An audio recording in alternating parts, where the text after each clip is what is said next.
நீங்கள் மீடியாவில் வந்து நீங்கள் வந்து ஒரு ஆங்கராக வரீங்கன்னு சொன்னால் அங்கே வந்து உங்களுடைய செயல்பாடுகளை வந்து கூர்ந்து கவனிப்பாங்கல்ல. ஆடியன்ஸ்க்கு ஒரு பார்வை இருக்குங்க. ஏன்னா ஆடியன்ஸை முட்டாளன்னு சொன்னாங்க. இப்போ நான் சேகோரை பேசுகிறேன்னா அங்கே சரியாக பேசுகிறா தப்பாக பேசுகிறாங்க நேரம் அந்த காணொலி பார்க்குறவங்களாம் தெரியாதா? அவங்களாம் முட்டாளா? தெரியும். அதே மாதிரி நீங்கள் உங்களுடைய பார்வைன்னு ஒன்று இருக்குல்ல, உங்களுடைய செயல்பாடுகள் எல்லாத்தையும் அவங்க பார்ப்பாங்கல்ல. எவ்வளோ எளிதாக நீங்கள் வந்து ஒரு ஒரு டபுள் மீனிங்கை வந்து நீங்கள் வந்து கடந்து போகிறீங்க. இதெல்லாம் ஒரு பார்வை இருக்க தானே செய்யுது.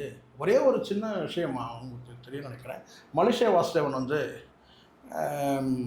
ஒரு ப்ரோக்ராமில் கருணாஸோட அவங்க மனைவி இருக்காங்கள்ல, அவங்கள வந்து ஏதோ வந்து பாடி ஷேவிங் பண்ணுற மாதிரி ஒரு வார்த்தை விட்டுருவார். மலேசியா வாசுதேவன் தெரியல, மலேசியா பிரபலமான பாடகர். அவர் வந்து கருணாஸ் அவங்க மனைவியை வந்து ஏதோ ஒரு பாடி ஷேவிங் பண்ணுறார். ரொம்ப முன்னாடி நடந்தது நான் சொல்கிறேன். ஒரு 15 வருஷம் இருக்குன்னு நினைக்கிறேன், அப்படியே 10 வருஷத்துக்கு முன்னாடி. அப்போ வந்து சடனாக அவங்களுக்கு கோவம் வந்துடும்.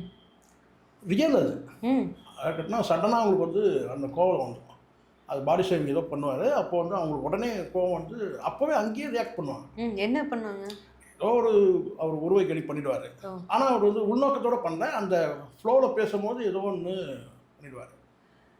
பட் அது உடனே அவங்க அங்கேயே ரியாக்ட் பண்ணுவாங்க. அது அதே கருணாஸோட மனைவி.